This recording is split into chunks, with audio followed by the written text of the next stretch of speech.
Cancer नाम ही काफी है किसी की हंसती खेलती जिंदगी को गम में तब्दील कर देने के लिए। जैसे ही ये इल्म होता है कि आपको कैंसर है, अचानक आपकी जिंदगी थम सी जाती है। ऐसा लगता है कि अब जीने की कोई उम्मीद ही नहीं बची। आपके अपने भी खौफ में आ जाते हैं। हर पल आप इस खौफ के साए में जीते हैं, जाने कौन सा पल आपका आखिरी होगा। और यही खौफ आपके अपनों को भी न जीने देता है न मरने देता है। कैंसर के लिए बहुत ज्यादा रिसर्चर्स होते आए हैं, उसके बावजूद भी ये हमारी जिंदगी से दूर क्यों नहीं जा पा रहा? क्यों हम इससे नहीं बच पाते? क्यों हमें नहीं पता लगता शुरुआत में ही कि हमें कैंसर है? हम बचाव क्यों नहीं कर पाते? ये तमाम सवाल हमारे जहन में उठते रहते हैं। रास्ता जब कोई नजर ना आए ना, तो उम्मीद की एक किरण लेकर आया है कैंसर हीलर सेंटर। और वहां डॉक्टर तरंग कृष्णा ने अपने रिसर्च के जरिए सबकी जिंदगी को रोशन किया है। आइए मिलते हैं ऐसी ही शख्सियत से।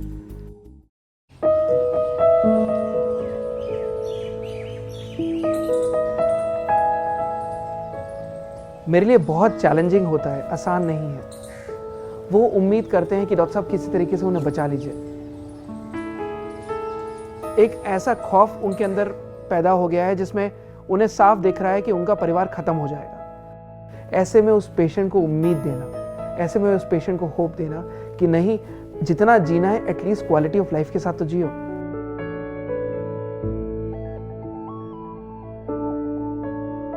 कैंसर की एक अजीब ही टेंडेंसी है, एक मरीज को वो नहीं मारता, उसके साथ साथ उसके पूरे परिवार को मार देता है। जो मेरी दवाइयां हैं, जो हमारा ट्रीटमेंट है, वो मुझे पॉजिटिविटी देता है। जब मैं सुबह सुबह वॉक करता हूं, तो जब आप चिड़ियों की चहचहाहट सुनते हो, तो एक अलग ही एनर्जी आपके अंदर इन्फ्यूज होती है।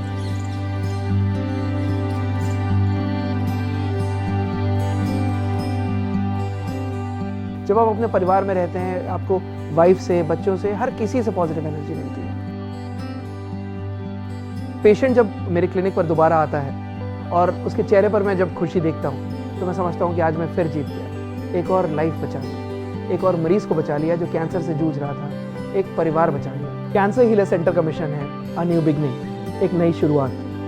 आपकी इस जर्नी में मैं आपके साथ खड़ा हूँ, कैंसर हीलर सेंटर आपके साथ खड़ा है। और मैं तब तक आपके साथ कदम से कदम मिलाकर चलूँगा जब तक हम कैंसर से जीत नहीं जाते। और जब आप जीतते हैं कैंसर से, तब उस जीत में मेरी जीत होती है। आशा की इसी किरण के साथ जब आपकी भी जिंदगी में मुस्कुराहट आएगी, तो आपको लगेगा कि आपने अपने जीवन से सारे दुखों को दूर कर लिया है। हमने आज अपने स्टूडियो में इसी शख्सियत को आमंत्रित किया है ताकि पेशेंट एजुकेशन के जरिए वो आपको बता सके कि कैंसर की इस मुहिम में आप अकेले नहीं, वो भी आपके साथ हैं, उनका मार्गदर्शन भी आपके साथ है। तो चलिए स्वागत करते हैं डॉक्टर तरंग कृष्णा। वेलकम डॉक्टर साहब।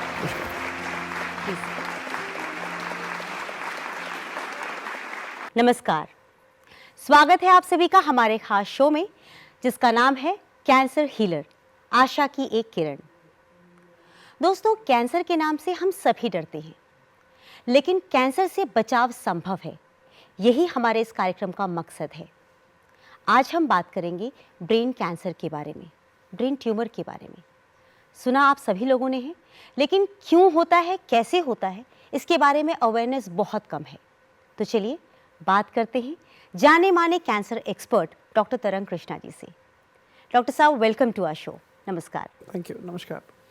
डॉक्टर साहब, मैं आज आपसे ब्रेन ट्यूमर के बारे में जानना चाहूँगी, क्योंकि ये बीमारी ऐसी है जिसके बारे में सुना बहुत कुछ है, लेकिन दरअसल क्या है, क्यों होता है, इसके बारे में अवेयरनेस बहुत कम है। जी, देखिए, ब्रेन ट्यूमर जो ब्रेन के अंदर होने वाला कैंसर है, जब सेल्स बहुत ही एबनॉर्मल ग्रोथ करने लगते हैं, जब सेल्स एक नॉर्मल तरीके से जो मल्टीप्लाई करना चाहिए, वो नॉर्मल मल्टीप्लाई ना करके एक एबनॉर्मल ग्रोथ में तब्दील हो जाती है, तेजी से मल्टीप्लाई करना शुरू कर देते हैं, तो वो ब्रेन ट्यूमर का रूप ले सकते हैं। अब ब्रेन ट्यूमर्स भी कई प्रकार के होते हैं। अच्छा। Primary as well as secondary. Primary वो जो ब्रेन से ही डेवलप होते हैं और ट्यूमर का रूप ले लेते हैं, जो ब्रेन में ही डेवलप हुआ और वहीं पर ही आगे बढ़ना शुरू हो गया।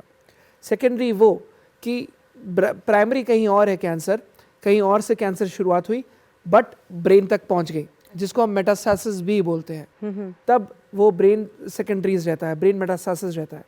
So primary and secondary brain tumours का एक और क्लासिफिकेशन भी है।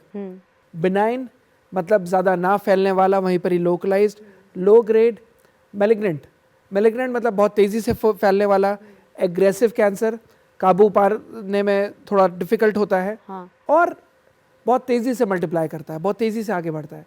तो बिनाइन, मैलिग्नेंट, प्राइमरी, सेकेंडरी, ये कुछ प्रकार के कैंसर्स हैं जी। और ब्रेन ट्यूमर में वो कई तरीके से डेवलप हो सकता है। चाहे जैसे अगर आप ब्रेन की शेप देखें तो ब्रेन में कहीं बाहर की तरफ से डेवलप होता है, कहीं अंदर मेनिंजेस की तरफ से डेवलप होता है, जो उसकी ऊपर की लेयर है।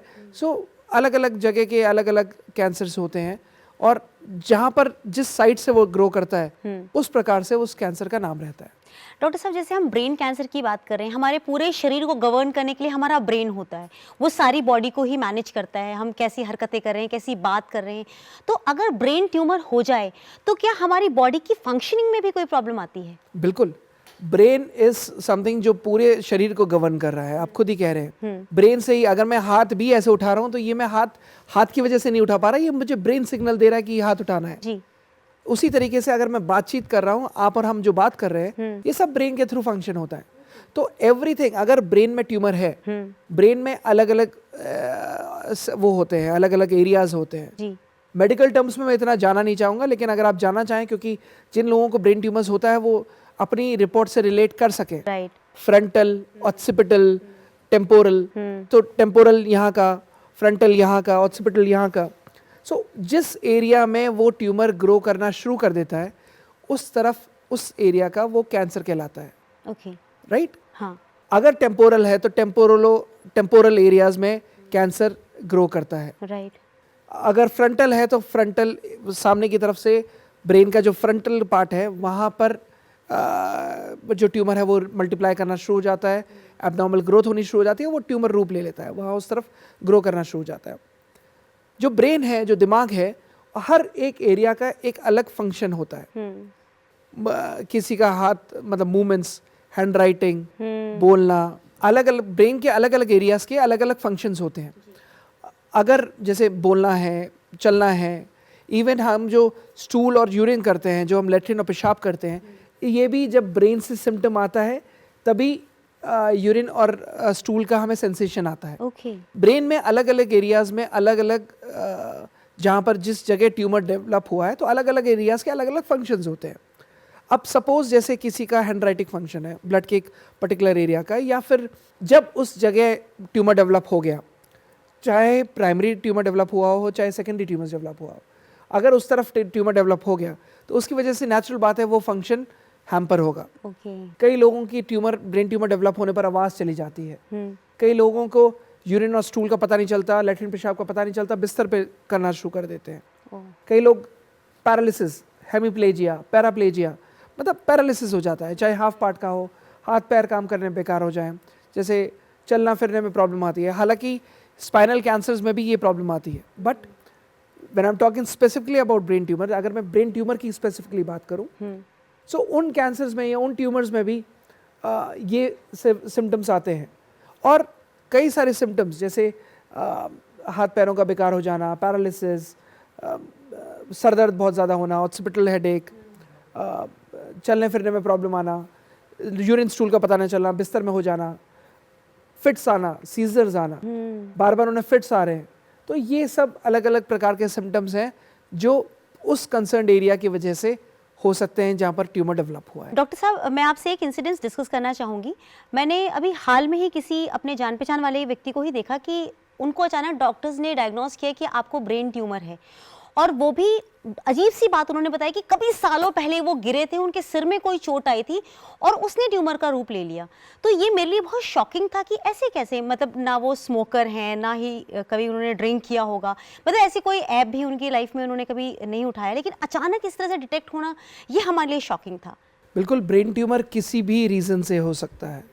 मेरे पेशेंट्स वो आए हैं जो कहते थे, मतलब कई लेडीज़ हैं जो 60-70 साल में आई हैं, 55 साल में आई हैं, अहमदाबाद सेंटर की मुझे बात याद है जो मैंने अभी आपसे डिस्कस करी थी, तो उसमें भी दैट जेंटलमैन दो ही वाज स्मोकिंग बट उन्हें कोई और सिम्टम नहीं था बट मेमोरी लॉस था। हाँ, जब ट्यूमर डायग्नोज हुआ तो that was almost like 4.5 centimetre की गांठ थी, अच्छा, 4.5 सेंटीमीटर का ट्यूमर था, जिसको डॉक्टर्स ने कह दिया कि अब आप इसको ऑपरेट कराइए।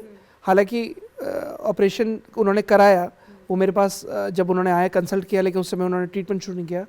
जब वो दोबारा गए, ऑपरेट करा लिया, फिर वापस प्रॉब्लम आई, रिकरेंस आना शुरू हुआ, तब उन्होंने ट्रीटमेंट शुरू कराया and he was hale and hearty, respond किया and he was fine. Right, anyways, लेकिन कैंसर कई रीजन से हो सकता है। गिरने से, चोट लगने से सबसे ज़्यादा कॉमन है कि कई ऐसे पेशेंट्स हैं जिनको एक्सीडेंट हुआ, सर के बल चोट लगी, उस समय के लिए अनकॉन्शियस हो गए, 2 साल बाद जब उन्होंने दोबारा जांच कराई तो वहाँ पर ट्यूमर बन चुका था। ओह गॉड, उस समय उन्होंने जांच नहीं कराई, गिरने के बाद भले ही 2 मिनट 4 मिनट बेहोश रहे, उस समय उन्होंने उसको लाइटली ले लिया। जब वो 2 साल बाद जब उन्होंने दोबारा स्कैन कराया, कोई प्रॉब्लम्स आई, तब उन्होंने देखा कि उसमें ट्यूमर का रूप ले लिया है, ब्रेन ट्यूमर डेवलप हो गया है। सो गिरने से, इंजरी होने से ट्यूमर होता है। अल्कोहल, शराब, सिगरेट, इवन जो आप जिसकी भी वजह से आपकी इम्यूनिटी लो हो रही है, तंबाकू, इन सब वजह से भी ब्रेन ट्यूमर्स होते हैं। कई ऐसे केसेस भी देखे गए हैं कि अब this was a very interesting case जो मैं योग्यता जी आपको बताना चाहूँगा। एक घर था एंड जो पेशेंट मेरे पास आया, मैं चंडीगढ़ सेंटर में बैठा हुआ था, वहाँ पर मेरे सभी पेशेंट्स थे। सो वो बेचारे को मैं वो काफ़ी देर तक वेट करता रहा। मैं उसका जब भी नंबर आता था मैं उसको बुलाता था। जो बाहर असिस्टेंट थे, सारे डॉक्टर्स जितने थे, सब डॉक्टर्स कहते थे कि सर आज ही की विजिट है, आप एक बार आके मिल लीजिए। तो वो अपने टर्न की वेट करता रहा और जब उसकी टर्न आई तब भी वो नहीं आया, वेट करता रहा। उसको बार बार बीच में बुलाते थे, सर आप तब से वेट कर रहे हैं, आपका ये नंबर था, आप अभी तक आए नहीं। बोलते नहीं, मैं आखिर में मिलूंगा, मैं आखिर में मिलूंगा, मैं आखिर में मिलूंगा। खैर जब शाम को जब मैं फ्री हुआ तो शाम को जब वो मेरे से आखिर में वो मेरे पास आया, आखिर में वो मेरे पास आकर पूछता है कि डॉक्टर साहब मुझे आपसे टाइम चाहिए था, इसलिए मैं आपसे आखिर में मिलने आया हूँ। खैर then he narrated his symptoms. वो खुद ही पेशेंट था, मेडुलोब्लास्टोमा उसे हुआ था। Now this was very interesting fact. तो जहाँ उसका घर था, उसके घर के सामने एक पावर हाउस था, ओके, एंड वो 40 kVA का पूरा वहाँ ट्रांसफार्मर लगा हुआ था, पावर हाउस था। पावर हाउस के बैंक अपोजिट उसका घर था। उसने मेरे आके सामने शेयर किया कि डॉक्टर साहब मेरी पूरी लाइन में हर घर के मेंबर में कहीं ना कहीं किसी ना किसी को कैंसर है। ओह गॉड, 2 महीने पहले मुझे कैंसर डायग्नोज हुआ है, ब्रेन ट्यूमर। क्या इसका रीज़न वो पावर हाउस तो नहीं है? एंड फैक्ट ये देखा जाएगा, जो भी पावर हाउस था वहाँ से नेचुरल बात है वो रेडिएशंस आती हैं। Very true. अगर आपने पुराने ज़माने में देखा हो कि हमारे टाइम पे, मतलब जब हम छोटे थे तो गोरैया चिड़िया बहुत हुआ करती थी, जी, आज वो नहीं दिख रही। राइट। तो वो क्यों नहीं दिख रही? जितना रेडिएशन, जितना सेलुलर फोन्स, जितने ये सब रेडिएशन जा रहे हैं, इन सब रेडिएशन से धीरे धीरे करके नेचुरल हैबिटेट खत्म होता जा रहा है। Very true. नेचुरल जो गोरैया चिड़िया हैं, बाकी सब है, इन सब से डैमेज होता जा रहा है, ये सब खत्म होती जा रही हैं।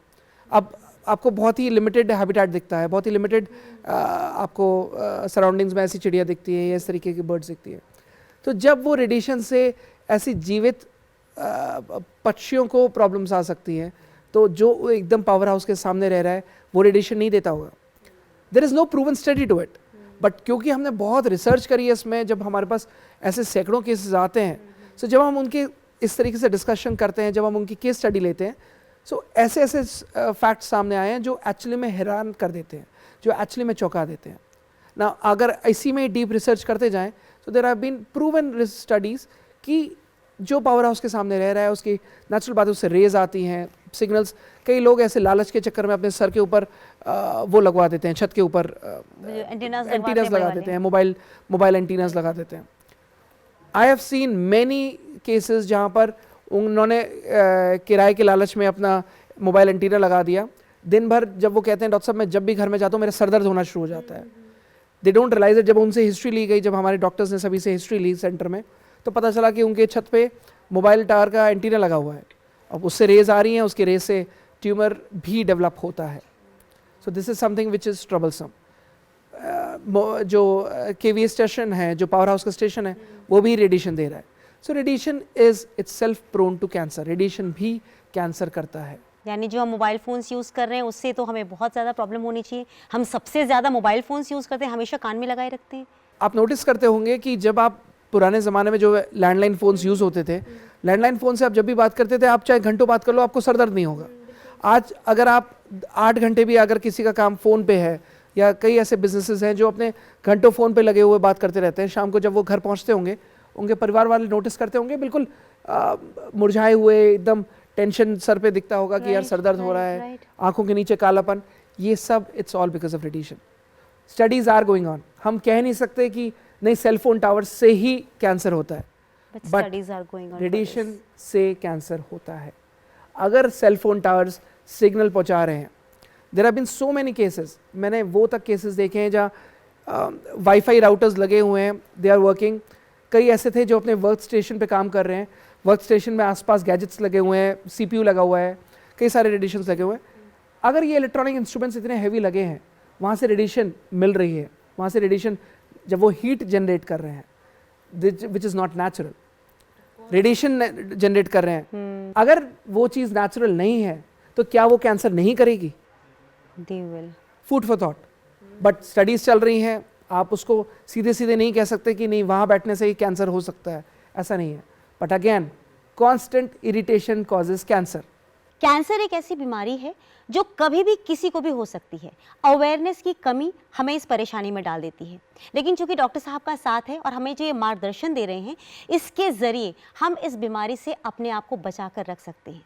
लेकिन अगर आपके परिवार में किसी को भी ये बीमारी है या आपके जान पहचान में भी किसी को ये बीमारी है, तो आप हमसे कांटेक्ट कर सकते हैं, संपर्क कर सकते हैं। हमारे अलग अलग शहरों में ऑफिसेज हैं, हमारे क्लिनिक्स हैं। इसके अलावा आप वेबसाइट एड्रेस पर आप देख लीजिए, इस वक्त टीवी स्क्रीन पर चल रहा है, हमारे फ़ोन नंबर से आप हमें कॉल कीजिए और आप अपनी ट्रीटमेंट पूरी करवाइए, क्योंकि अगर आप अपने आप को ट्रीट करते हैं तो पूरे तरीके से आप अपने आप को हील कर सकेंगे। मैं अपना वेबसाइट एड्रेस एक बार आपको फिर से बताना चाहूँगी, www.cancerhealercenter.com। आप इस पर जाइए, तमाम बीमारियों के बारे में लिखा है, यहाँ तक कि जो पेशेंट्स हमारे यहाँ बिल्कुल ठीक हो चुके हैं उनकी भी टेस्टिमोनियल्स उसमें लिखी हुई हैं, उनके खुद के खत हैं, आप उन्हें पढ़िए, आपको बहुत मोटिवेशन मिलेगा।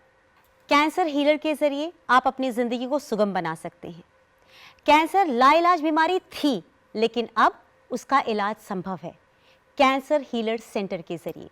आप चाहे कैंसर के किसी भी स्टेज पे क्यों ना हो, आप एक बार ज़रूर आइए, इम्यूनोथेरेपी करवाइए और फिर देखिए आपकी क्वालिटी ऑफ लाइफ कैसे बदल जाती है।